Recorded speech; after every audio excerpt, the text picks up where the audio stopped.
Good morning दोस्तों, मैं Rakesh Kumar Rakesh study point में आपका स्वागत करता हूं। आज हम अम्ल, क्षार और लवण नाम का एक चैप्टर पढ़ेंगे जो कि विभिन्न महत्वपूर्ण एग्ज़ामों के लिए ज़रूरी है। ये चैप्टर से हमेशा सभी एग्ज़ामों में 1 से 2 नंबर पूछे जाते। चलिए शुरू करते हैं। इस चैप्टर में देखेंगे हम क्या क्या है। अम्ल, क्षार और लवण के बारे में इसमें पढ़ेंगे। आज हम अम्ल और क्षार नाम का एक चैप्टर देखेंगे जिसमें से group D, ASM, SSC, PCS इन सभी एग्ज़ामों के लिए महत्वपूर्ण है।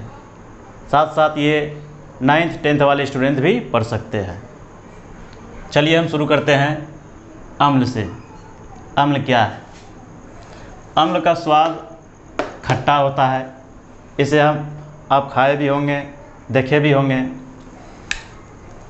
सेकेंड पॉइंट है, यह नीले लिटमस को लाल में बदलता है। चूँकि ये जो लिटमस है पत्र, ये सूचक पत्र होता है, ये नीले लिटमस को लाल में बदलता है। इसको हम ऐसे याद रख सकते हैं, अनील। अम्ल नीले लिटमस को लाल में बदलता है। उसके बाद अगला पॉइंट है, जलीय विलयन में यह घुलकर हाइड्रोजन प्लस आयन देते हैं। फिर अगला पॉइंट में आएंगे, प्रबल अम्ल जिसको हम मजबूत अम्ल कहेंगे, ये स्ट्रॉन्ग होते हैं।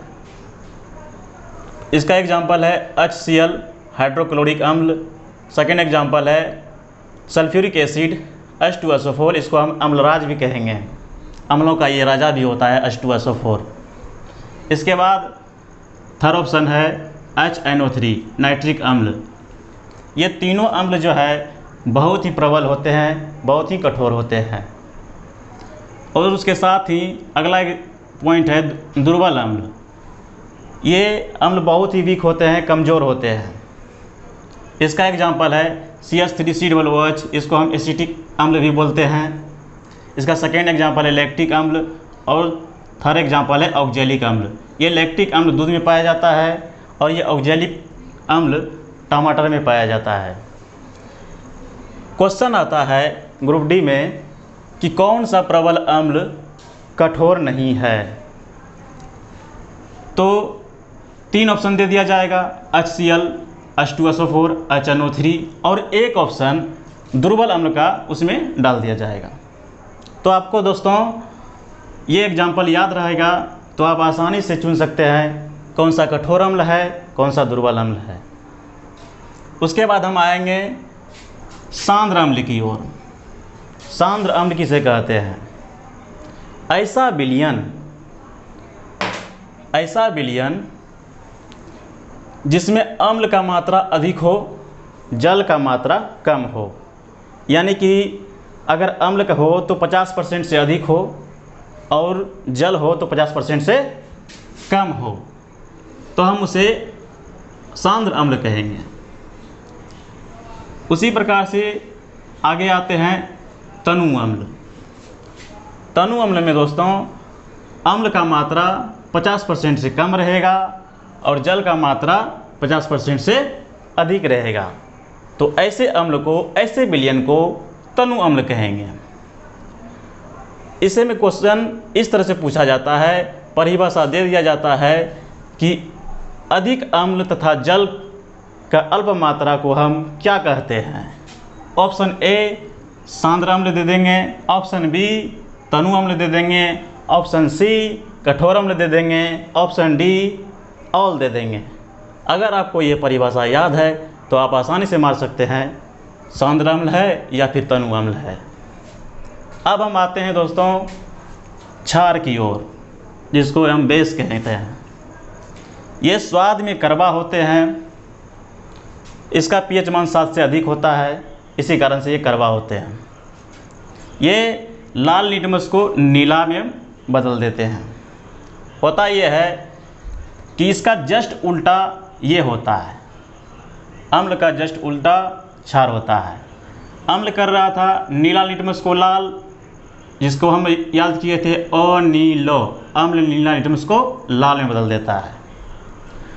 और क्षार में होता है जस्ट, अगर आपको ये लाइन याद है तो आप उसका उल्टा यहाँ पे मार सकते हैं। ये लाल लिटमस को नीला में परिवर्तित करता है। आगे आता है जलीय विलयन में OH नेगेटिव आयन देते हैं, या जलीय विलयन में OH नेगेटिव आयन देते हैं। कहीं भी दोस्तों क्षार अगर रहेगा तो उसके साथ OH नेगेटिव आयन जुड़ा रहेगा। जहाँ पे भी OH अगर नेगेटिव लास्ट में है, OH सिर्फ OH लिखा हुआ है, तो हम जान जाएंगे कि ये क्षार है, बेस है। जैसे प्रबल क्षार ये मजबूत क्षार होते हैं, काफ़ी स्ट्रॉन्ग होते हैं। पहला सोडियम हाइड्रोक्साइड, इसका pH मान 7 से अधिक होता है, मैक्सिमम 14 तक होता है। NaOH ये प्रबल क्षार का एग्जाम्पल है, इसको हम सोडियम हाइड्रोक्साइड कहते हैं। सेकेंड पोटासियम हाइड्रोक्साइड है, थर्ड कैल्शियम हाइड्रोक्साइड है। तो ये हमारा प्रबल क्षार आ गया। उसके बाद सेकेंड है दुर्बल क्षार, ये कमज़ोर क्षार होते हैं, ये अमोनियम हाइड्रोक्साइड है। इसमें भी ठीक इसी प्रकार से क्वेश्चन पूछ दिया जाता है कि कौन सा प्रबल क्षार है या फिर कौन सा प्रबल क्षार नहीं है, जिसमें से इन सभी ऑप्शनों का यूज किया जाता है। अगर आपको ये एग्जाम्पल्स याद है तो आप आसानी से उन क्वेश्चनों का आंसर दे सकते हैं। उसके बाद आते हैं दोस्तों सूचक पे, जिसको हम इंडिकेटर्स कहेंगे। किसी दिए गए विलयन में अम्ल या क्षार की उपस्थिति दर्शाते हैं। किसी दिए गए विलयन में अम्ल या क्षार की उपस्थिति दर्शाते हैं।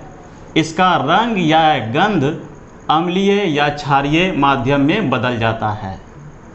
कोई भी विलयन है दोस्तों, वो अम्ल या क्षार की उपस्थिति दर्शाता है, बल्कि उसका माध्यम अलग अलग होता है। कभी इसका रंग के माध्यम में, कभी गंधीय माध्यम में, कभी अम्लीय माध्यम में, कभी क्षारीय माध्यम में। ये तीनों माध्यम से अपनी अम्लीयता एवं क्षारीयता को दर्शाते हैं।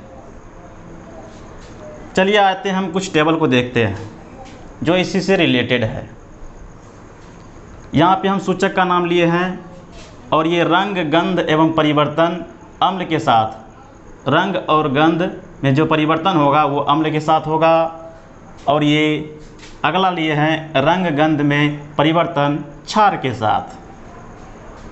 आइए दोस्तों देखते हैं। सूचक 3 प्रकार के होते हैं।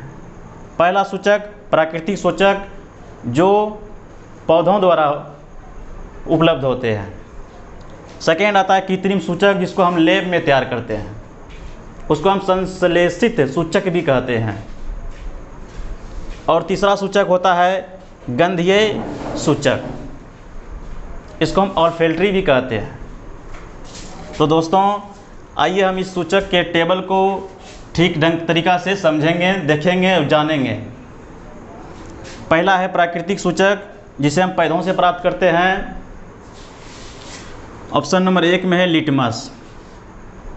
ये अम्लीय माध्यम में लाल होता है, और जैसे ही इसका माध्यम चेंज होगा उसके साथ साथ इसका कलर भी चेंज होगा। अम्लीय माध्यम में ये लाल होता है लिटमस, और क्षारीय माध्यम में नीला होता है। सेकेंड में आएंगे जो प्राकृतिक सूचक का ही एग्जाम्पल है, लाल पत्ता गोभी।